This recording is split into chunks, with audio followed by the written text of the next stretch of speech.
Ahora, comencemos. El viento de diciembre cortaba la ciudad de México como una cuchilla. Pero dentro de la modesta casa de ladrillo en la Calars, Carlos Bravo apena el notaba. Estaba de pie frente a la encimera de la cocina, revisando cuidadosamente las etiquetas de cada ingrédient dispuesto en tel. Cacahuate, nuez de árbol, marisco, la trinidad de peligro que había definido su vida desde que Diego nació hacia 8 años. Papa, él está haciendo de nuevo dijo Karina desde la puerta, con su ojo de 2 años albergando esa mirada cómplice que había desarrollado últimamente.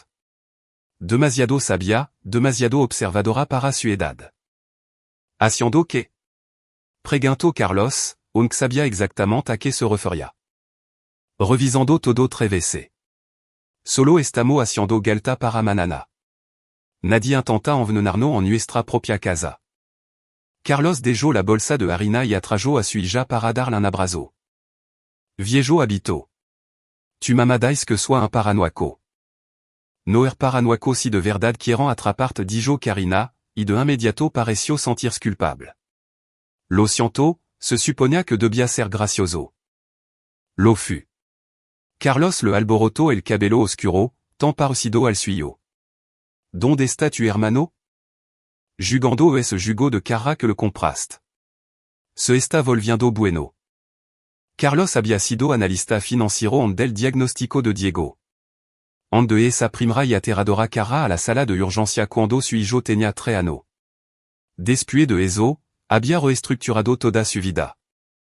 Había aceptado un puesto que le permitía trabajar de forma remota, rechazó ascenso que requerían viajar y se convirtió en un experto en el manejo de alérgenos. Ximena elo había llamado excesivo. Su madre, Dolores Garza, elo había calificado de asfixiante. La casa de ladrillo había sido el punto intermedio de Carlos. Ximena había querido mudarse más cerca de su familia a las lomas de Chapultepec, a la extensa mansión de la familia Garza, donde su padre, Guillermo y Dolores, gobernaban sobre su hijo y vario adulador. Carlos había aceptado mudarse a una zona cercana, pero insistió en tener su propio espacio. Y esa decisión había causado la primera fractura real en su matrimonio. Tu mamá le garra tard otra vez dijo Carlos, mirando el reloj que marcaba las 8h47 du soir.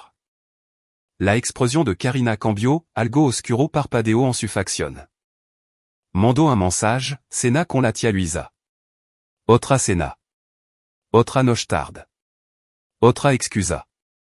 Carlos había dejado de confrontar a Ximena al respecto hacia meses. Las pelea que seguían no valían la pena, y los niños no necesitaban escuchar a su padre gritando el uno al otro. Bueno, más galta para nosotros, entonces dijo Carlos con una alegría forzada. Pasaron la siguiente hora horneando, y Carlos observó a Karina trabajar con la precisión metódica que había heredado de él. Revisaba 2 veces los ingredientes, se lavaba las manos entre tarea, y mantenía las galtas segura de Diego en una bandeja separada. Entendía elo que estaba en jugo de una manera en la que la mayoría de los niños de su edad nunca tendrían que hacerlo. Cuando Ximena finalmente llegó a casa a las 10h30 du soir, encontró a Carlos leyendo en la cama. Olía a vino y a perfume caro. Buena cena? Preguntó él sin levantar la vista de su libro. Bien. Luisa está pensando en dejar a su marido. Esa es la tercera vez esta no. Bueno, tal vez esta vez elo haga de verdad. Ximena comenzó a cambiarse para ir a la cama, con movimiento brusco e irritado. Tu madre l'amo. Quiere confirmar que iremos manana a la cena de Navidad. Le dije que estaríamos ahí a las 3h. Quiere asegurarse de que leves a galta especial para Diego. Le parece de mala educación que él no coma elo que él la prepara. Carlos finalmente levantó la vista. Es alérgico, Ximena. No se trata de modal. Ya elo sé. Solo te digo elo que él dijo. Se metió en la cama y le dio la espalda. También mencionó que ha sido agradable tener cena familiar sin toda tu restricción y regla. ¿Qué significa eso? Nada. Olvídalo. Estoy cansada. Pero Carlos no podía olvidarlo. Se quedó despierto mucho después de que la respiración de Ximena se estabilizara al dormirse, pensando en las cena de la familia Garza a las que había asistido a lo largo de los años. Guillermo Garza, el patriarca, había hecho su fortuna en el desarrollo inmobiliario, negocio legalmente turbio que, de alguna manera, siempre habían escapado a un escrutinio serio. Dolores, su esposa durant 35 años, gobernaba el lado social de su mundo con puno de hierro envuelto en ropa de diseñador. Su hijo habían aprendido bien de elo. Luisa Garza de Robles, la mayor, iba por su cuarto marido y su segunda bancarrota. Ximena era la hija de en medio, de quien se esperaba que se casara bien y produjera heredero para el legado familiar.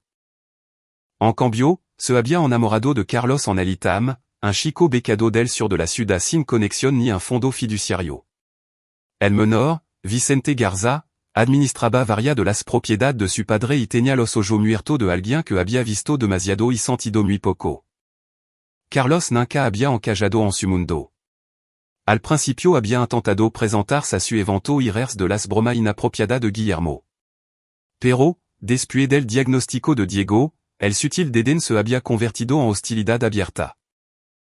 Veían las alergias del niño como una debilidad y las medidas protectoras de Carlos como paranoia. A la mañana siguiente, en Nochebuena, Carlos se despertó temprano y encontró a Karina y a levantada, sentada en la mesa de la cocina con su teléfono. Buenos días, Carino. Está despierta temprano. Ella se sobresaltó, casi dejando caer su teléfono. Solo revisando mensaje. ¿Todo bien? Sí, bien. Pero su mano temblaba ligeramente mientras dejaba el teléfono en la mesa. Carlos preparó hot cake, uno seguros, revisado y vuelto a revisar. Diego entró dando salto a las 7 heures du matin, lleno de la energía de un niño de 8 años, hablando sobre lo que Santa Claus le podría traer. Karina permaneció calada, jugando con la comida en su plato. Cari preguntó Carlos, ¿qué te pasa? Nada. ¿Estás bien? Pero no estaba bien. Carlos había aprendido a leer los estados de ánimo de su hija y algo la estaba consumiendo. Estaba a punto de insistir cuando apareció Ximena, luciendo exhausta a pesar de haber dormido 10 horas.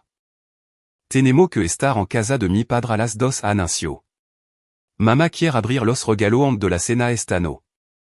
El día pasó en un borrón de preparativo. Carlos empacó el EpiPen de Diego, antihistamínico de repuesto y el recipiente con las galtas segura que Karina le había ayudado a hacer. Revisó las etiquetas tres veces, ganando un giro de ojo por parte de Ximena.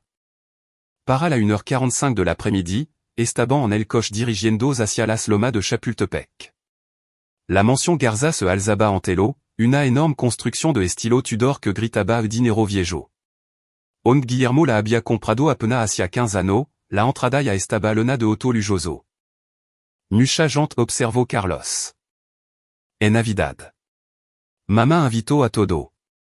El tono de Ximena sugería que esto debería haber sido obvio. En el interior, la casa resplandecía de decoración. Dolores no había escatimado en gasto, como de costumbre. Los recibió en la puerta, besando a a Ximena y apenas reconociendo a Carlos. Cuando se inclinó para abrazar a los niños, Carlos notó que Karina se ponía rígida. Mi adorado nieto arruló Dolores. Pasan. Tenemos mucha golosina para usted. Diego solo puede comer lo que trajimos le recordó Carlos, sosteniendo el recipiente en alto. La sonrisa de Dolores se tensó. Por supuesto, no queríamos ningún incidente. La forma en que elo dijo hizo que a Carlos se le erizara la piel, pero apartó ese sentimiento de su mente. La sala de estar estaba repleta de la familia Garza y su algado. Guillermo dominaba la escena junto a la chimenea, con un vaso de whisky en la mano. Luisa estaba sentada en el sofá, luciendo miserable junto a su último esposo, un hombre llamado Tomás Robles, que parecía igualmente infeliz. Vicente acechaba en un rincón, deslizando el dedo por su teléfono. Otro pariente que Carlos apenas conocía le naban los espacios restantes. Primo segundo, familiar, amigo. Los Garza coleccionaban personas de la misma manera en que otro coleccionaban arte, para exhibir su riqueza y estatus. Carlos. La voz de Guillermo retimbó en la habitación. Ven a tomar un trago. Parece que Elo ne s'hésita. Est-toi bien, Gracia. Tonteria. En Navidad Guillermo ya estaba sirviendo. Whisky. Derecho. Como beben los hombres de verdad. Carlos aceptó el vaso para evitar una escena. Dio un pequeño sorbo, sintiendo el alcohol arde. Al otro lado de la habitación, observó a Dolores inclinarse para hablar con Diego. Su sonrisa era demasiado amplia, su ojo brillaba demasiado. Karina estaba de pie cerca, observando a su abuela con una intensidad que lo preocupaba. El intercambió de regalo comenzó, una actuación orquestada en la que los Garza presumían de su generosidad. Juguet caroes para los Nino, articuló de disenador para los adulto. Los regalo modesto de Carlos y Ximena se veían patético en comparación, el cual probablement era el pinto. Durant todo el proceso, Carlos notó las mirada. Guillermo mirando a Ximena con una expresión extraña. Dolores susurrando a Luisa. Vicente sonriendo con suficiencia a su teléfono. Y Karina, su observadora hija, vigilándolo todo con esos ojos sabios. A medida que se acercaba la cena, Dolores anunció que los niños debían ir a jugar a la sala de televisión mientras los adultos terminaban los preparativos. Carlos empezó a seguir a Diego, pero Ximena lo tomó del brazo. Déjalo hier. Está bien. Cari lo vigilará. Debería hier. Debería dejar de rondar. Mi madre tiene razón. Lo asfixia. La critica le dolió porque venía de Ximena, quien solía entenderlo, quien solía ayudarlo a mantener a su hijo a salvo. Cuando había cambiado eso. En el comedor, la mesa estaba servida para 20 personas. Copa de cristal, plateau de porcelana, plata esterlina. La familia Garza presumiendo, como siempre. Carlos encontró su asiento asignado, le jo de Ximena. Notó que ella estaba junto a su padre, mientras que él estaba relegado al otro extremo, entre Luisa y su esposo Thomas. Toda una producción murmuró Thomas. A Guillermo le gusta causar impresión. Carlos estuvo de acuerdo. Más bien a Dolores le gusta recordar la todo su lugar en la jerarquía. Thomas vació su copa de vino. Tu también está abajo en la cadena alimenticia, et? Antes de que Carlos pudiera responder, Dolores llamó la atención de todo. Hicieron pasar a los Nino. Karina Lucia tensa. Diego estaba emocionado. Los sentaron cerca del centro de la mesa, cerca de la posición de Dolores en la cabecera. La comida comenzó con el tradicional brindis de Guillermo, largo y egocéntrico. Los platos salieron uno tras otro, cada uno más elaborado que el anterior. Carlos comió mecánicamente, observando a Diego picar los alimentos seguros que habían traído mientras los otros niños disfrutaban del banquete. Luego legó el postre. La misma Dolores trajo la bandeja de Galta, colocándola en el centro de la mesa con un gesto ostentoso. Galta con chispa de chocolate casera anunció. Mi receta especial. Carlos se tensó de inmediato. Diego tiene la suya. Oh, hice una especial solo para él interrumpió Dolores, con una sonrisa radiante. Completamente libre de nuez. Tuve mucho cuidado. Tomó una galta de una sección específica de la bandeja y la colocó directamente en el plato de Diego. Todos los instintos de Carlos le gritaban, peligro. Empezó a levantarse de su asiento. Necesito revisarla. Pero Diego, ansioso por ser como los demás Nino, ya le había dado un mordisco.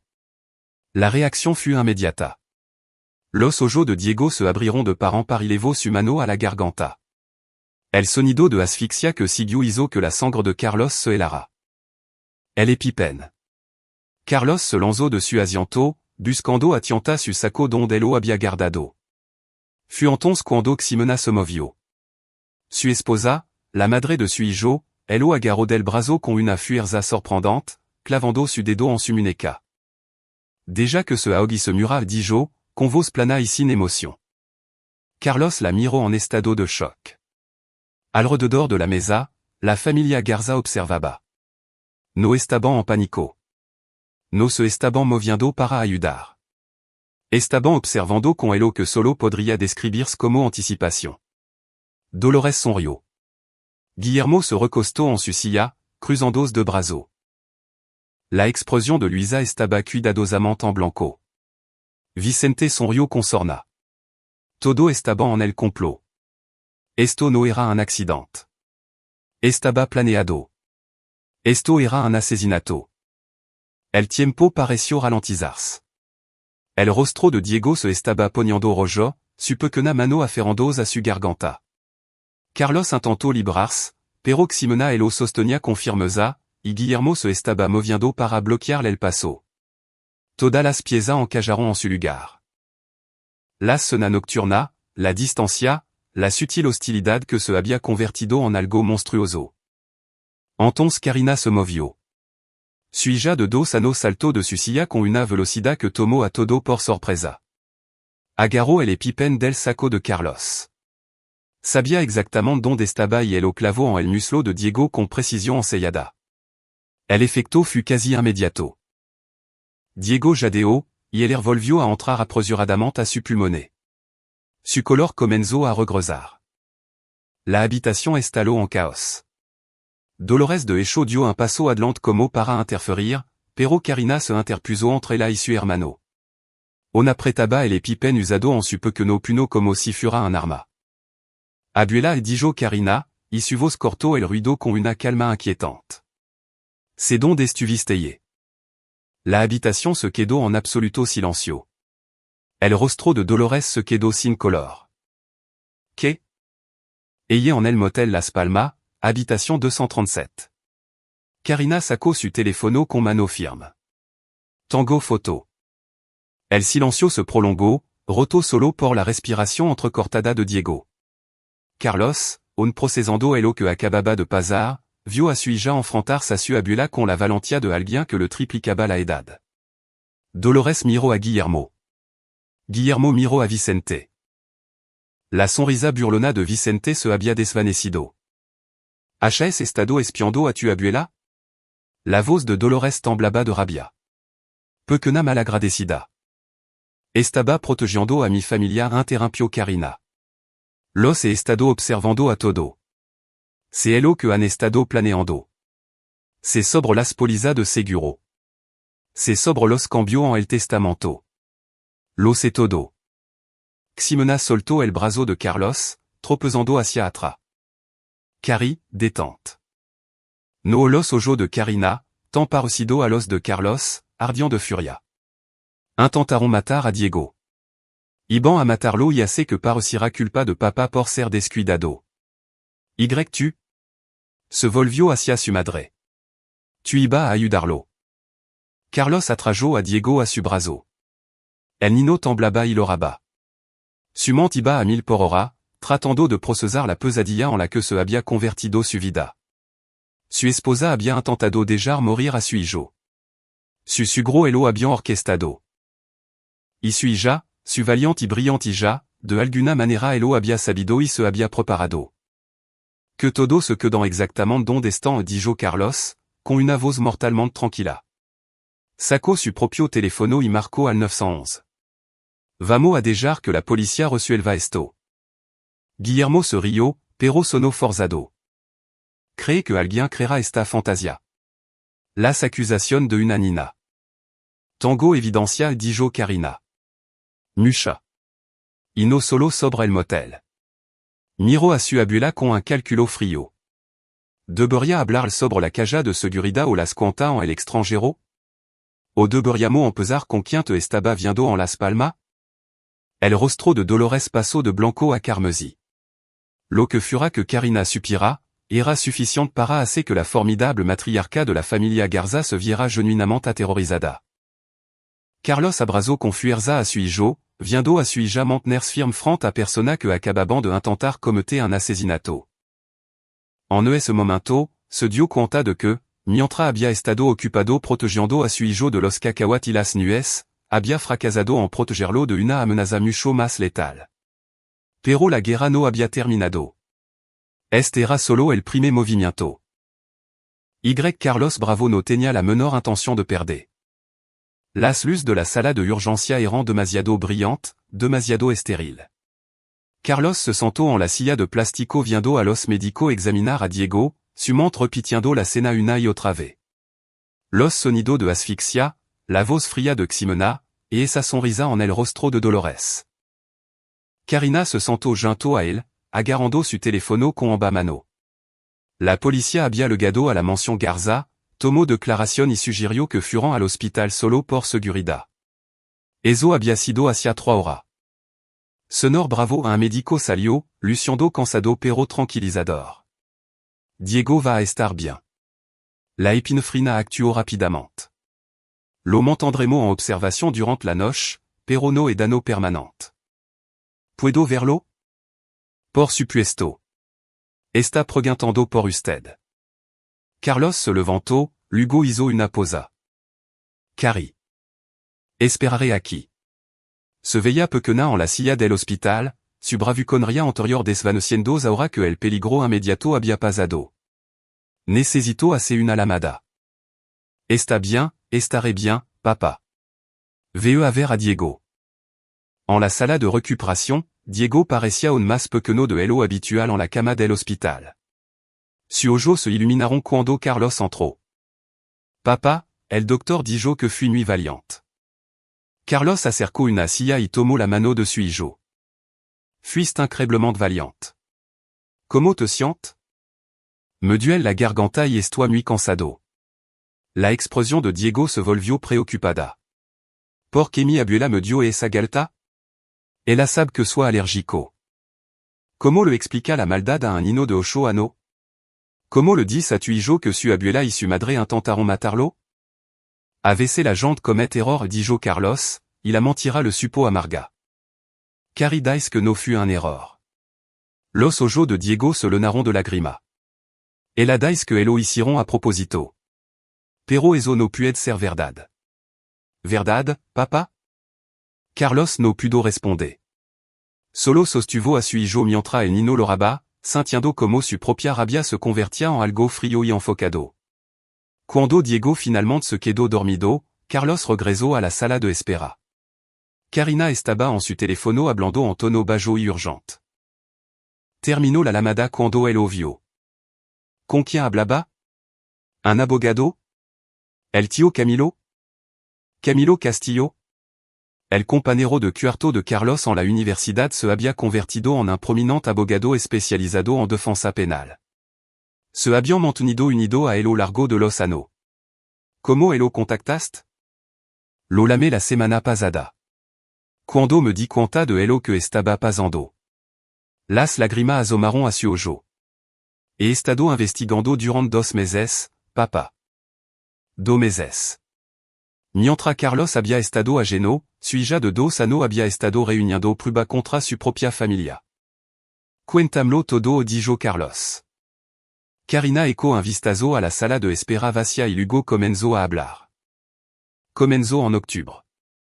Noté que mamá actuaba raro. Estaba en su teléfono todo el tiempo, siempre enviando el mensaje a alguien.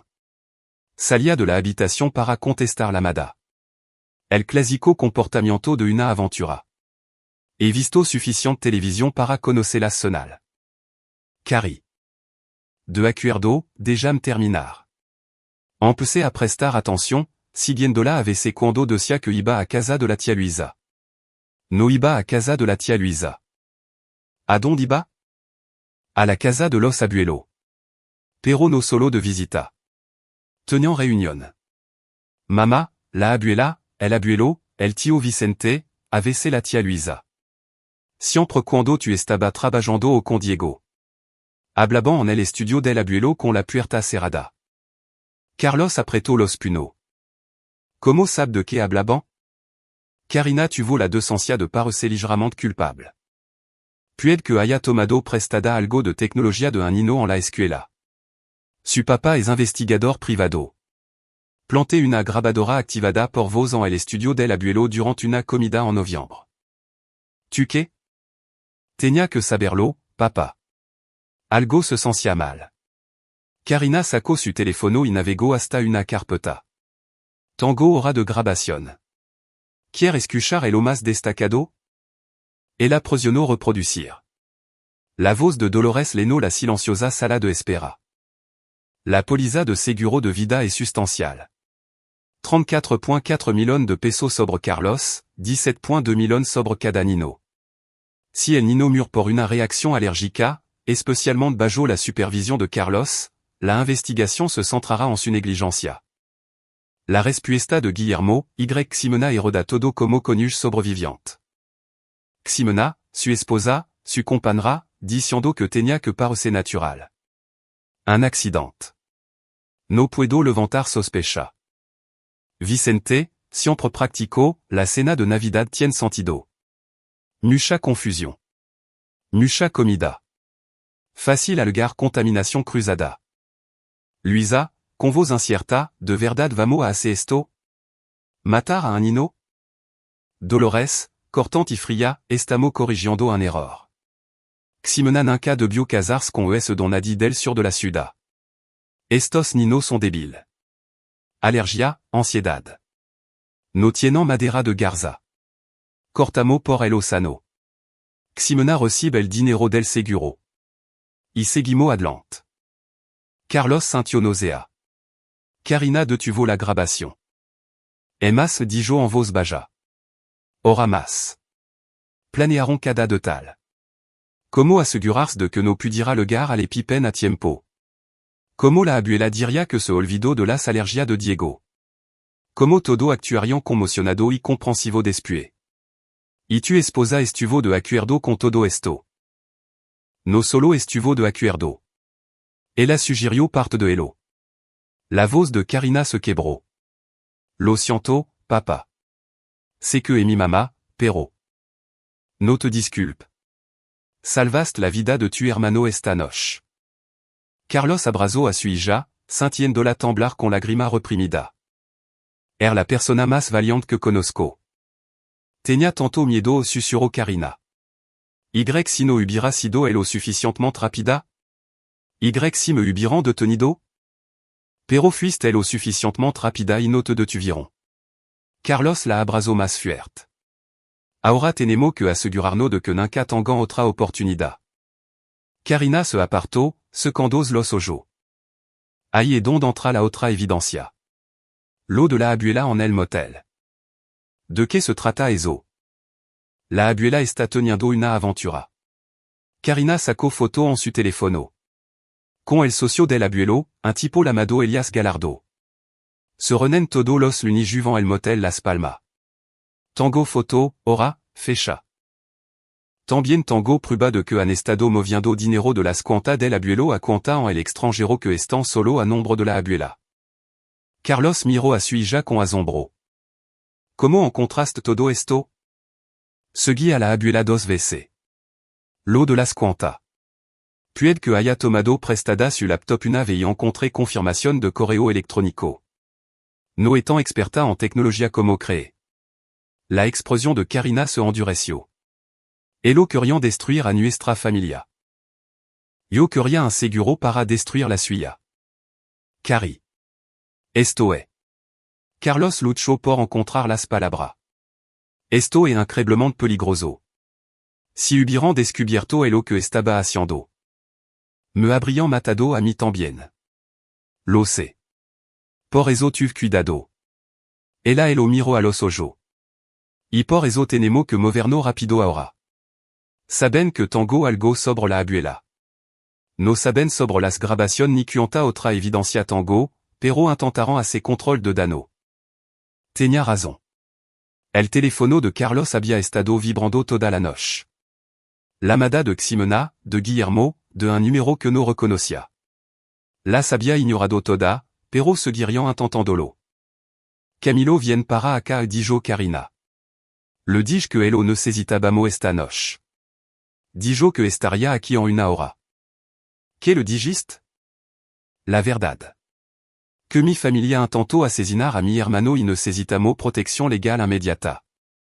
Camilo Castillo legó 45 minutos después, luciendo como si viniera directamente de una fiesta navideña con su traje caro y la corbata ligeramente aflojada. Era un hombre grande, de 1,90 metros, de hombro ancho y con una presencia imponente que elo hacia l'étal en un tribunal. Carlos. Après tout la mano de Carlos confirme ça. Karina me dio hello basico por telefono, pero necesito escucharlo todo. Encontraron una sala de consulta vacía, y Carlos guió a Camilo a través de la pesadilla. La expression de su amigo se oscureció con cada detal. Y tiene grabación de hello planeando esto? Preguntó Camilo. Cari? Ella asintió, entregando su teléfono. Todo está respaldado entre cuentas diferentes en la nube. No iba a correr riesgo. Camilo escuchó varios clips, apretando la mandíbula. Esto es conspiración para cometer asesinato, intento de asesinato, posiblemente fraude relacionado con las pólizas de seguro. ¿Podemos procesarlo? Preguntó Carlos. Podemos intentarlo, pero aquí está el problema. Los Garza tienen dinero y conexión. El abogado de Guillermo y Daniel Núñez, uno de los mejor penalistas del país. Algaran que las grabaciones de Karina son inadmisibles, que es una nina con una imaginación hiperactiva, que todo fut un trágico malentendido. Diego Casimur. Lo sé, y esa es nuestra pieza más fuerte.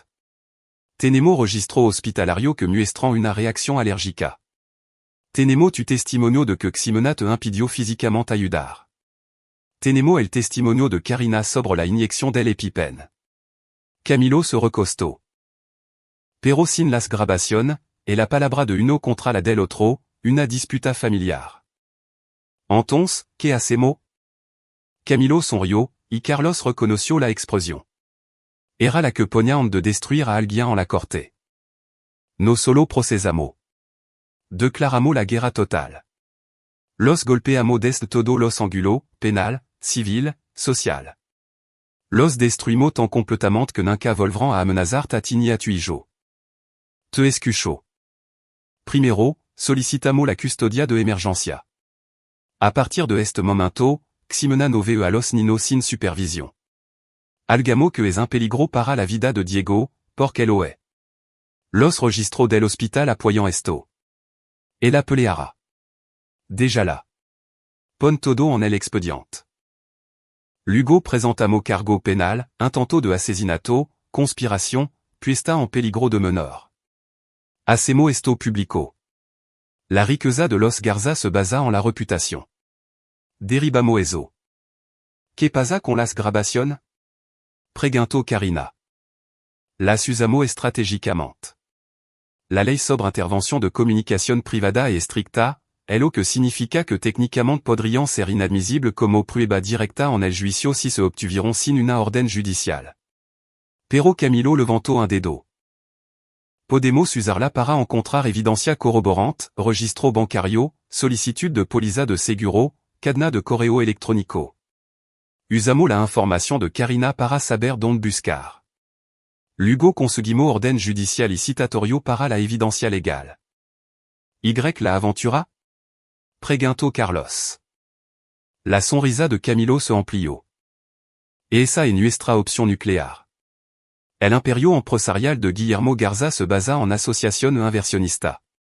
Si exponemos que su esposa está teniendo una aventura con su socio comercial y robandol, destruit su credibilidad. Los inversionistas se retiran. Los socios huyen. Todo se derrumba. Vendrán por nosotros, dijo Carlos. Lo intentaron. Pero aquí está la cosa, no era una víctima indefensa. Era un padre protegiendo a su hijo. Karina es una heroína que salvó la vida de su hermano. Diego es un niño inocente que Casimur. En el tribunal de la opinión pública, son intocables. La expresión de Camilo se volvió seria. Pero necesito que entiendan lo que esto significa. Guerra total, sin piedad, sin retroceder. Una vez que empezamos, no paramos hasta que estén acabado. Carlos pensó en Diego en la cama del hospital. En las manos temblorosas de Karina mientras se enfrentaba a su abuela. En la voz fría de Ximena diciendo esa palabra horrible. Acabalo o dijo. Camilo asintió. Entonces empezamos esta noche. Presentaré moción de emergencia a primera hora mañana por la mañana. Tendremos una audiencia para el final de la semana. Mientras tanto. Se volvió hacia Karina. Hiciste un trabajo increíble reuniendo esta evidencia, pero a partir de ahora, has terminado de investigar. Una nina. Déjà que los adultos se encargan. Pero. Nada de pero. Lo que hiciste fut valiant y probablement salvo vida, pero también es peligroso, y no dejaré que te ponga en riesgo de nuevo. Entendido? Karina miró a Carlos, quien asintió. Ella suspiró. Entendido. Bien. Ahora, Carlos, va a empezar a recibir la llamada, mensage, tal vez incluso visita de los Garza. No te involucre. No conteste la llamada. No responda mensage. No los dejes entrar en tu casa. Todo pasa a través de mi ahora. Y6 Ximena intenta ver a los Nino? Solicitaremos una orden de restriction por la manana. Hasta entonces, se van a un hotel. Empaca Malta para una semana. Conozco un lugar seguro y tranquilo. Como si fuera una señal, el teléfono de Carlos vibró. El nombre de Ximena parpadeó en la pantalla. Se lo mostró a Camilo. Déjà que se veía al buzón de voz aconsejó Camilo. Esperaron. Un minuto después, apareció la notificación del correo de voz. Carlos lo puso en altavoz. La voz de Ximena, ahogada por el llanto y desesperada. Carlos, por favor. Tenemos que hablar. C'est como se vio, pero no entiende.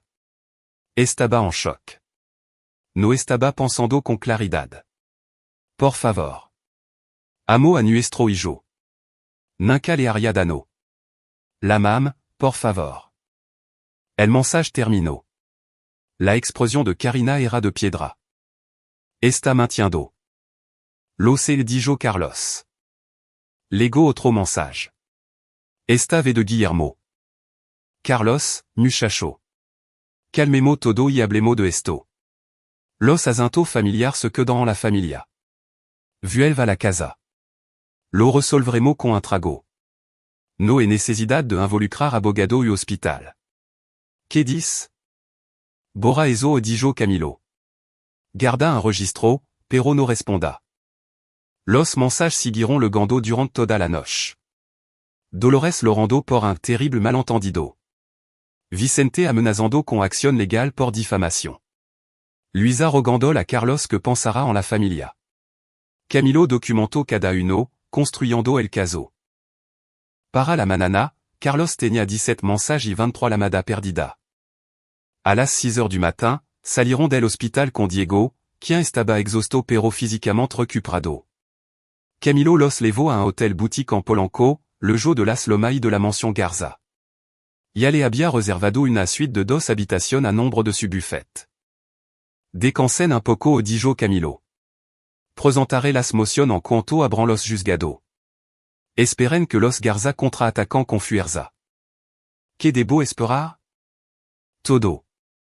Intentaron pintart como inestable, paranoico, un peligro para los Nino. Algaran que está poniendo a Karina en su contra. Movran cada hilo que tangan para hacer que esto desaparezca. Camilo apretó el hombro de Carlos. Pero tenemos la verdad de nuestro lado, y la verdad tiene una forma de salir a la luz.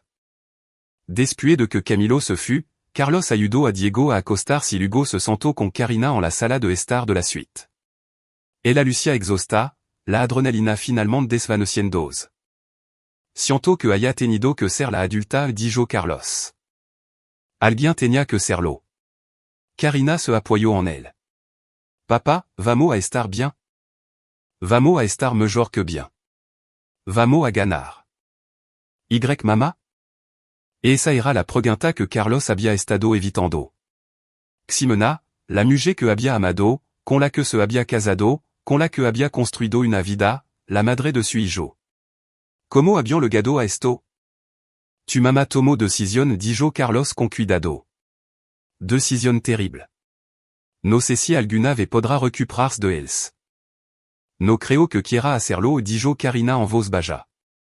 Creo que no cambió por ello hace mucho tiempo. Solo que yo no quería verlo. Se sentaron en silencio, viendo el amanecer sobre la ciudad de México. En algún lugar al otro lado de la ciudad, la familia Garza estaba planeando su próximo movimiento. Solamaba abogado. Se formaban estrategia. Pero Carlos tenía algo que él no. La superioridad moral.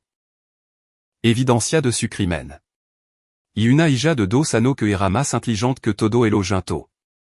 La guerra había comenzado y Carlos Bravo iba a ganar. La audiencia de custodia de emergencia se fijó para el viernes, 3 días después de la cena de Navidad. Camilo había advertido que sería brutal, pero Carlos no estaba preparado para toda la fuerza de la maquinaria legal de la familia Garza. Guillermo había contratado no solo a Daniel Núñez, sino a todo un equipo de su buffet. Habían presentado contra demanda, declaración jurada para destruir su reputación y obtenido testimonio de una docena de testigos que juraban que los Bravo eran una familia inestable y que Carlos era un padre controlador y paranoico. Están jugando sucio dijo Camilo durant una sesión de preparación en su oficina. Pero esperábamos eso. Karina estaba sentada junto a Carlos, luciendo nerviosa con el vestido que le habían comprado el día anterior. Ella testificaría, y Camilo había pasado hora preparándola. Recuerda dijo Camilo suavement, solo di la verdad. No adorne. No te enoje. Sino en tient d'una pregunta, pidel que la reformulant. Y si te asusta o necesita un descanso, podemos pedir uno. No necesitaré un descanso dijo Karina. Pero su voz temblaba ligeramente. Diego se estaba quedando con los padres de Camilo, persona mayor pero amable que habían aceptado cuidarlo. Carlos había sido reacio a perder de vista a su hijo, pero Camilo lo convenció de que levar a Diego a la corte sería traumático. La sala del tribunal estaba llena. Los Garza habían traído a todo su contingente. Guillermo y Dolores sentado al frente y al centro, luciendo como pilar de la comunidad con su ropa costosa. Luisa estaba allí con Thomas. Vicente se sentaba detrás de Elo, con una expresión ilegible. Y. Simona. Ella estaba sentada con su familia, con un vestido azul marino conservador y un maquillage minimo, luciendo como la viva imagen de la madre preocupada. Cuando su ojos se encontraron con los de Carlos, ella realme sonrió con tristeza, como si fueran víctima de algún trágico malentendido. La jueza era una mujer de unos 50 años llamada Rebecca Gómez, conocida por ser dura pero justa. Había revisado las mociones de emergencia y ahora daba inicio a la audiencia. Daniel Núñez se puso de pie primero. Tenía unos 60 años, cabello plateado y la confianza suave de alguien que nunca había perdido un caso que le importara ganar. Su señoría, este caso es una tragedia, pero no de la manera que él sert. Bravo afirma. Se trata de un padre tan consumido por la ansiedad y el miedo que ha convertido un accidente familiar en una elaborada teoría de conspiración. Su paranoia lo ha alejado de su esposa, ha traumatizado a su hijo, y ahora está utilizando el sistema legal para llevar a cabo una venganza personal. Núñez pintó un cuadro de Carlos como inestable. Presentó las declaraciones de amigo de la familia Garza describiendo cómo Carlos reaccionaba exageradamente a situación normal, cómo eslaba a su hijo, cómo siempre había tenido celos de la riqueza de la familia Garza. El incidente en Navidad fut trágico. Sí, la era. Dolores Garza cometió un error honesto con las galtas. Se olvidó de la alergia del joven Diego en el caos de preparar la cena para 20 personas. Cuando se dio cuenta de lo que había pasado, se horrorizó. Toda la familia estaba horrorizada. Observaron en shock mientras la hija del sœur. Bravo actuaba rápidamente para administrar el EpiPen. Núñez se volvió para mirar a Carlos. Pero en lugar de reconocer esto como un terrible accidente y aceptar la sincera disculpa de su suegra, el sœur. Bravo inventó un complot de asesinato. Está entrenando a su hija para mentir. Está aljando a su esposa de su hijo. Está destruyendo una familia porque no puede manjar su propia inseguridad. Fut una manipulación magistral. Carlos vio a varias personas en la galería asintiendo. Incluso la jueza Gómez parecía pensativa. Entonces fut el turno de Camilo. Su señoría, el abogado Núñez tiene razón en que esto es una tragedia, pero se equivoca sobre quién son las víctimas. Camilo se puso de pie, dominando la atención de la sala. Diego Bravo, de Ocho a No, est la víctima. Casimir Porc su abuela deliberadamente le dio una galta que contenía cacahuate. Un allergeno que ella sabía perfectamente que podía matarlo. Su madre impidió que su padre administrara medicamento para salvar la vida, y toda su familia se quedó mirando y no hizo nada mientras él se asfixiaba. Camilo presentó los registros del hospital. El médico que trató a Diego testificó que la réaction fut grave y habría sido fatal sin la inyección de epinefrina. Ahora, el Sr. Núñez quiere que crean que esto fut un accident, un error honesto. Pero examinemos esa afirmación. Camilo sacó una foto ampliada de la cocina de Dolores tomada por la policía. La cocina de la SRA. Garza tiene 3 espacios de trabajo separado. E una repostra experimentada que ha organizado docena de evento. Sin embargo, debemos creer que en todo ese espacio, con toda esa experiencia, de alguna manera se olvidó de una alergia que conoce desde hace 8 años. Núñez objetó. La spéculation sobre la experiencia en repostería de la SRA. Garza es irrelevante. Se deniga dijo la jueza Gómez. Continue, licenciado Castillo. Además, cuando Diego comenzó a asfixiarse, ¿qué hizo la familia? Llamaron al 911? Intentaron ayudar? No seguin el sœur.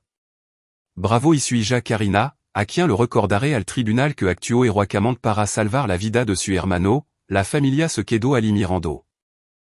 Su propia madre restringió físicamente a su esposo para que no ayudara. La voz de Camilo se elevó. Eso no es choc. Eso no es confusion. Eso es premeditation. Objeción. Núñez estaba de pie. El abogado está haciendo acusación escandalosa sin prueba. Tango prueba dijo Camilo con calma. Sacó un archivo. Mensage de texto entre la SRA. Ximena Bravo y su madre, discutiendo ocuparse del problema y asegurándose de que el dinero del seguro leg. Registro telefónico que muestran 15 llamadas entre miembros de la familia en la semana previa a la Navidad. Y el testimonio de Karina Bravo, quien observó comportamiento y conversación sospechosa. La jueza Gómez se inclinó hacia adelante. Licenciado Castillo, está alegando que esta familia conspiró para asesinar a un niño? Eso es exactamente lo que estoy alegando, su señoría. Y estoy solicitando la custodia de emergencia para proteger tanto a Diego como a Karina Bravo de más daño. La audiencia se convirtió en una batalla. Núñez llamó a Ximena al estrado, y ella dio una actuación llena de lágrimas. Afirmó que amaba a su hijo, que había estado en shock durante el incidente, que Carlos siempre había sido difícil y controlador. No dejaba que Diego fuera a fiesta de cumpleaños dijo, secando los ojos con un pañuelo. No le dejaba comer nada excepto el que Carlos preparaba personalmente. Trataba a nuestro hijo como si fuera de cristal. Porque estaba tratando de mantenerlo vivo, respondió Camilo durante el contrainterrogatorio. Estaba siendo paranoico. Los niños con alergia pueden vivir vida normal, pero Carlos no lo permitía. Y cuando intenté dar más libertad a nuestro hijo, me acusó de ser una mala madre. Impidió físicamente que su esposo ayudara a su hijo en Navidad? Ximena vaciló. Yo. Le toqué el brazo. Estaba en shock. No entendía lo que estaba pasando. Le tocó el brazo. Camilo sacó su nota. El sœur. Bravo afirma que usted le agarró la muñeca con suficiente fuerza para dejar moretón y dijo, deja que se ahogue se mura. Dijo eso. No nunca diría algo tan horrible. Entonces, el sœur. Bravo está mintiendo. Está confundido, traumatizado. Me escuchó mal. Camilo dijo que eso se asentara y luego continuó. SRA. Bravo, ¿cuánto seguro de vida tiene su familia? Yo. No lo sé exactamente. Déjeme refrescar la memoria. 34 millones de pesos sobre su esposo, 17 millones sobre cada uno de su hijo. Correcto? Si usted lo dice. ¿Quién es el beneficiario si algo le sucede a Diego? Yo. Como su madre. Entonces, si Diego hubiera muerto en Navidad, usted habría recibido 17 millones de pesos. Núñez objetó de nuevo, pero la jueza Gómez lo permitió. S'il dijo ximena en vos baja. Pero eso no tiene nada que ver con. Qual est su situation laborale actuelle? Estoy entre trabajo. Ha estado entre trabajo durante 3 años, no es así? Viviendo de los ingresos de su esposo mientras gasta cantidad significativa de dinero. Seguin estos estados de cuenta de tarjeta de crédito en tienda de lujo y restaurant. Soit una madre que se queda en casa. Lo es? Porque seguin los registros escolar, el sœur. Bravo figura como el contacto de emergencia principal para ambos niños. Asiste a todas las reuniones de padre y maestro. Gestiona toda la cita médica. ¿Qué hace exactamente como madre que se queda en casa? La compostura de Ximena se rompió. Cuido a mi familia. Conspirando con su padre para matar a su hijo? Objeción. Retirada. Camilo sonrió fríamente. No es más pregunta. Dolores subió al estrado a continuación. Jugando a la abuela herida. Era buena. Mejor que Ximena. Loro en todo los momentos adecuado, expresó horror y arrepentimiento. Afirmó que había sido meticulosa al revisar los ingredientes, pero que debió haber cometido un error terrible. Pero Camilo tenía una sorpresa. Era. Garza, donde estaba el 23 de diciembre, entre las 2h y las 5h de l'après-midi? Dolores parpadeó. Yo. Estaba en casa, creo. En casa? Sola? Si. Camilo sacó foto. Esta fueron tomada en el motel Las Palmas el 23 de diciembre a las 2h47 de l'après-midi esa y usted, no? La sala del tribunal estaló. Dolores se puso blanca.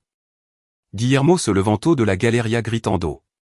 Nunez exigió saber de dónde había sacado Camilo esa foto.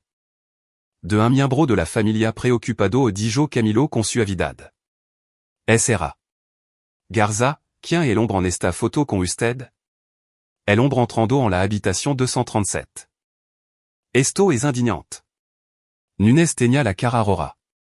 Esto no tiene nada que ver con el asunto de la custodia. Tiene todo que ver con ello, replicó Camilo. Va al carácter y credibilidad de los testigos. La SRA.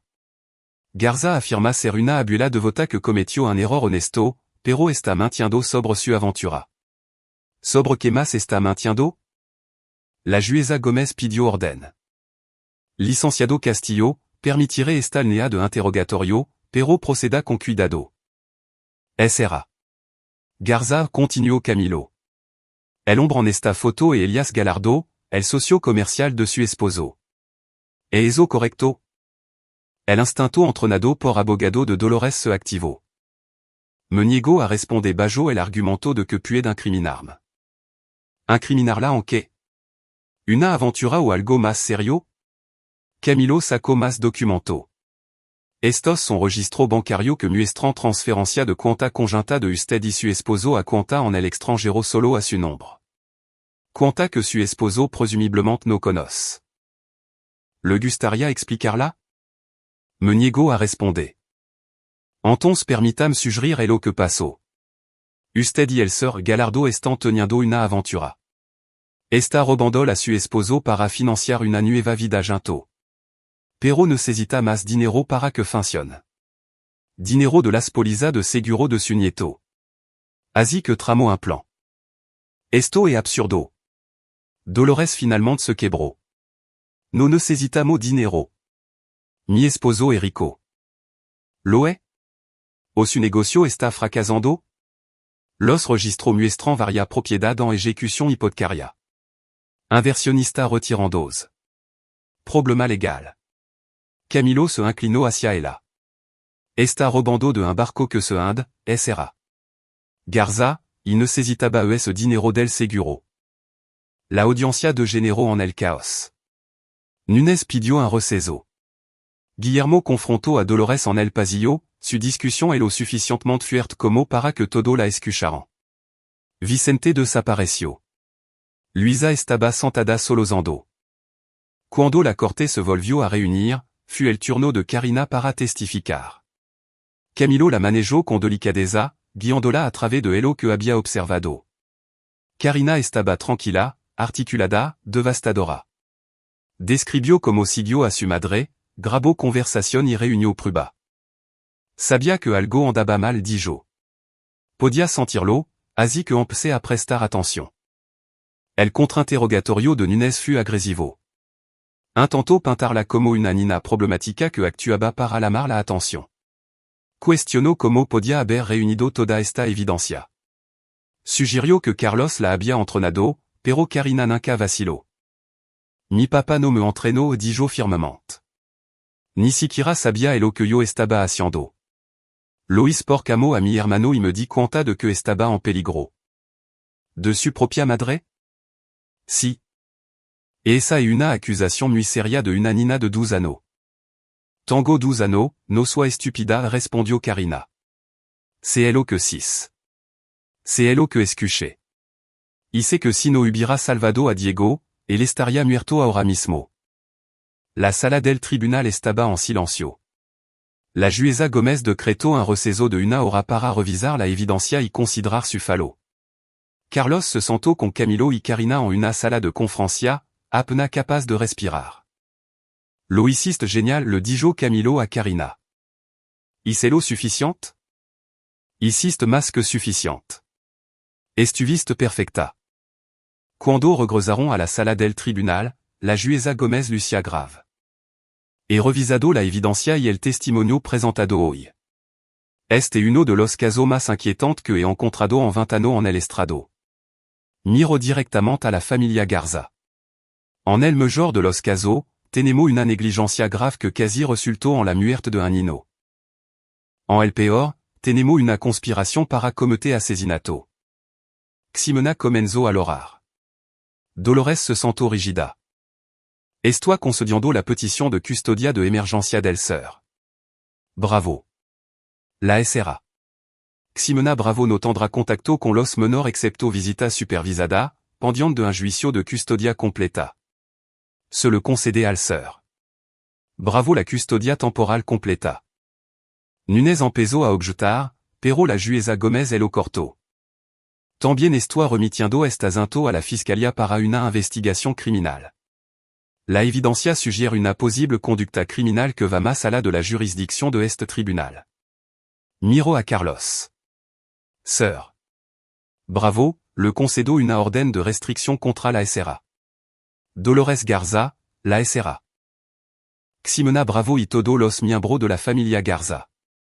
Deben permanecer al menos a 150 metros de usted y su hijo en todo momento. Su señoría. Intentó Nunes de nuevo. He tomado mi decisión, abogado.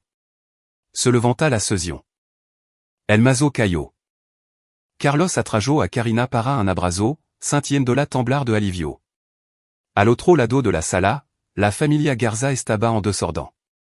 Ximena solozaba. Guillermo le gritaba a Dolores. Luisa parecía conmocionada. Pero no había terminado. Camilo se lo había advertido. Esta era solo la primera batalla. La guerra estaba le jeu de ganarse. Las consecuencias de la audiencia de custodia golpearon a la familia Garza como una avalancha. En menos de 24 horas, la historia se filtró a la prensa. No la historia completa, pero si es lo suficiente para ser perjudicial. Prominente familia de las Loma Bajo investigación tras la reacción alérgica quasi fatale de un niño, leía el titular de un periódico importante. El teléfono de Guillermo no dejaba de sonar. Los socio-comercial querían explicación. Los inversionistas exigían reunión. La historia era demasiado escandalosa para ignorarla, una familia adinerada, acusación de intento de asesinato y una dramática confrontación en los tribunal. Carlos observó cómo se desarrollaba todo desde la seguridad del hotel en Polanco, donde había establecido una vida temporal con su hijo. Camilo le había aconsejado que se mantuviera alejado de su casa por el momento.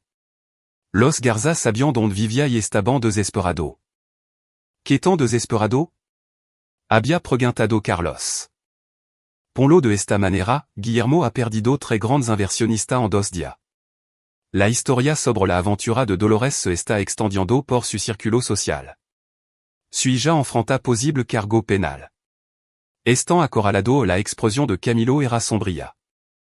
Los animales acorralados son peligrosos.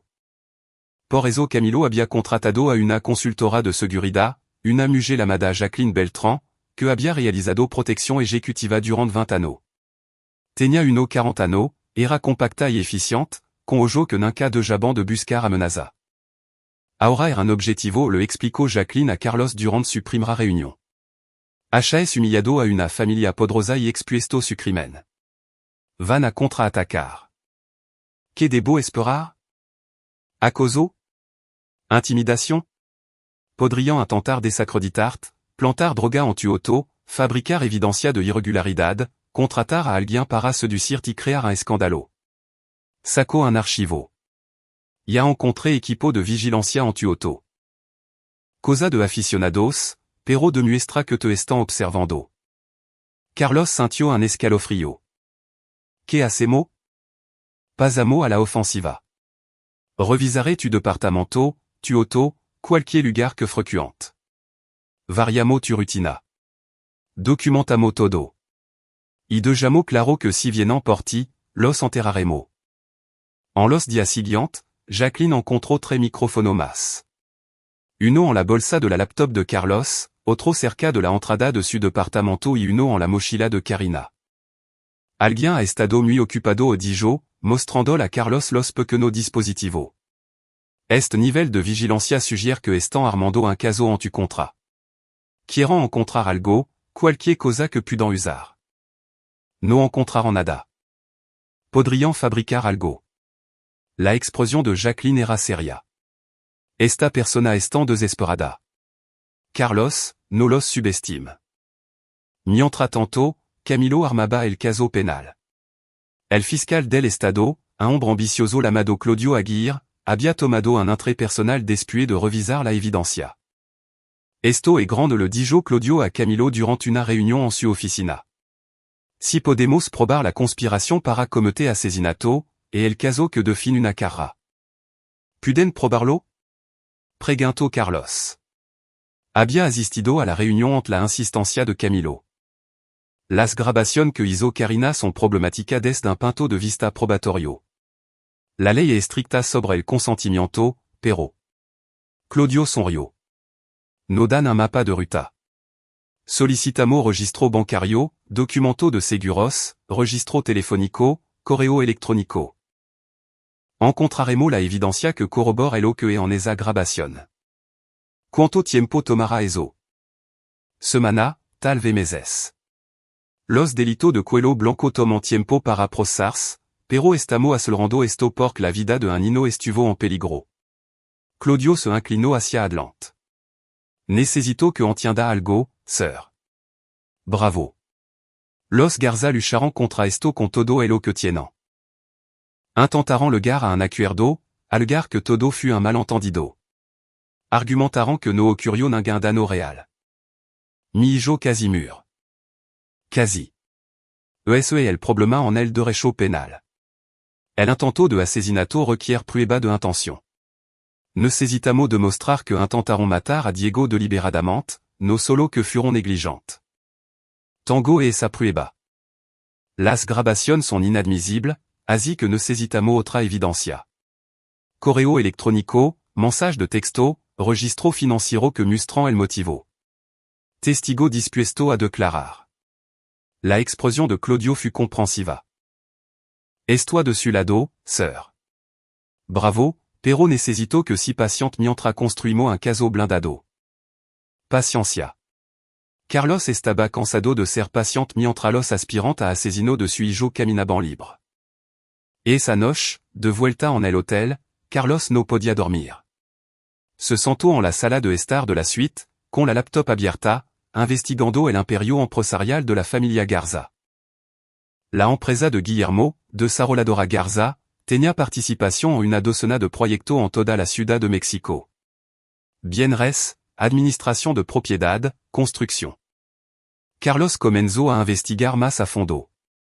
Informe financiero, registro de sociedad anónima, acuerdo de asociación. Como analista financiero, sabía leer entre líneas en los balances y estados de flujo de efectivo. Lo que encontró fut préoccupante. Desaroladora Garza estaba perdiendo dinero a rodal. Varia propiedad estaban en ejecución hipotecaria. Habían tomado préstamo de alto interés para cubrir gasto operativo, una sonal clásica de un negocio en problema. Guillermo había estado proyectando éxito mientras enfrentaba la ruina en privado. Eso explicaba la desesperación. El dinero del seguro no era solo codicia, era supervivencia. Carlos siguió investigando. Encontró conexión con otra empresa fantasma, transacción sospechosa. Guillermo había estado moviendo dinero, ocultando pérdida, probablemente defraudando a inversionista. Papa. Karina apareció en la puerta, frotando los ojos. Son las 3 heures du matin, ¿qué está haciendo? Investigando. Carlos cerró la laptop. No podía dormir. Siento si te desperté. No lo hiciste. Tuve una pesadilla. Se sentó junto a él. Sobre la Navidad? Carlos le pasó el brazo por los hombros. ¿Quiere hablar de eso? En realidad no. Es solo lo mismo una y otra vez. Diego asfixiando y yo no puedo alcanzar el EpiPen. Se apoyó en él. Sé que ya pasó. Sé que está a salvo, pero mi cerebro no deja de repetirlo. Eso es normal. Pasaste por algo traumático. Entonces, tu. ¿Tien pesadilla AVC? Carlos también las había tenido. Despertar en un sudor frío, viendo la cara de Ximena mientras le sustaba el brazo, escuchando los sonidos de asfixia de Diego. Camilo dice que podríamos necesitar terapia para procesar todo. Camilo probablemente tenga razón. Se sentaron en silencio por un momento. Luego Karina preguntó. ¿Qué pasa ahora? Con elo, quiero decir. La abuela, el abuelo y mamá. El fiscal está armando un caso. Si encuentran suficiente evidencia, habrá cargo penal. Mamá ira a la cárcel? No lo sé, Carino. Tal vez. Karina se quedó calada, procesando.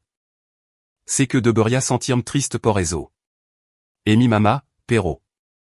Simplement no lo es toi. Eso es malo? No, no es malo. Ella te lastimó a ti y a tu hermano. Tien derecho a estar enojada. Ya ni siquiera estoy enojada. Simplement. Terminé. Ella tomó su decisión y ahora tien que vivir con ellos. Karina lo miró. Eso me hace una mala persona? Te hace una persona fuerte. Más fuerte de lo que debería tener que ser a los 2 años. Carlos le dio un beso en la cabeza. Pero estoy orgulloso de ti de todo modo. ¿Qué estaba investigando cuando entré? Carlos vaciló, luego decidió que Karina merecía honestidad. Las finanzas de la familia Garza. Creo que el negocio de Guillermo está fracasando. Probablemente por eso necesitaban tanto el dinero del seguro. Podemos usar eso. Tal vez. Si Guillermo ha estado cometiendo fraude, le da a los fiscal más ventaja. Carlos abrió su laptop de nuevo. ¿Quiere ayudarme a buscar? Pasaron la siguiente hora revisando registro financiero junto. Karina tenía una mente aguda para los números. Detectaba patrón que Carlos pasaba por alto. Hacía conexión que él no había visto.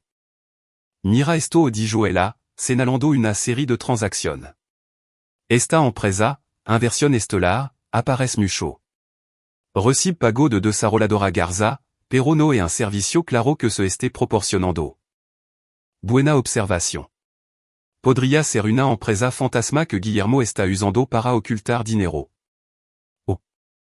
Karina abrió otra pantalla.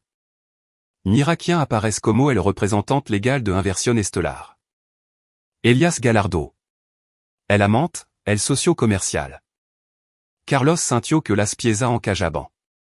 El socio de Guillermo está teniendo una aventura con su esposa y le están robando a través de una empresa fantasma dijo Carlos lentamente. Eso es otro crimen completamente diferente terminó Karina. ¿Cree que Guillermo lo sabe? Si no lo sabe, está a punto de averiguarlo. Carlos recopiló todo lo que habían encontrado y se lo envió a Camilo con una nota, podría ser una ventaja útil. Dim que piensa. Camilo llamó 30 minutos después, a pesar de la hora. En contraste esto esta noche. Karina y yo no podíamos dormir. Empezamos a investigar. Esto es oro, Carlos. Si Guillermo ha sido defraudado por su propia esposa y su socio, cambia toda la dinámica. Podemos usar esto. ¿Cómo? Le ofrecemos un trato. Él testifica contra Dolores y Ximena, proporciona evidencia de la conspiración y, a cambio, no perseguimos cargo relacionado con su fraude empresarial, del cual, por cierto, veo al menos 3 instancias en estos documentos. ¿Quiere que haga un trato con alguien que intentó matar a mi hijo? Quiero garantizar que las personas más responsables pagan el precio. En este momento, el eslabón más débil es Guillermo. Está perdiendo dinero. Su esposa lo traicionó. Su socio lo traicionó. Es vulnerable. Explotamos eso. Carlos quería discutir, pero Camilo tenía razón. Esto no se trataba de venganza. Se trataba de justicia.